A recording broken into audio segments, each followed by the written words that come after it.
नमस्कार दोस्तों, मैं हूं अवनीश कुमार मिश्रा और आप देख रहे हैं गपशप न्यूज। स्वागत है आपका। भोजपुरी के सुपरस्टार प्रदीप पांडे चिंटू की आगामी फिल्म विवाह का ट्रेलर जब से रिलीज हुआ है तब से उनके फैंस फिल्म देखने के लिए बेताब हैं।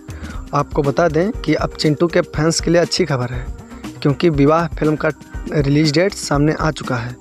रिलीज डेट बताने से पहले आप लोगों को बता दें कि इस फिल्म में चिंटू के अलावा संचिता बनर्जी, आकांक्षा अवस्थी, अवधेश मिश्रा आदि कलाकार नजर आएंगे।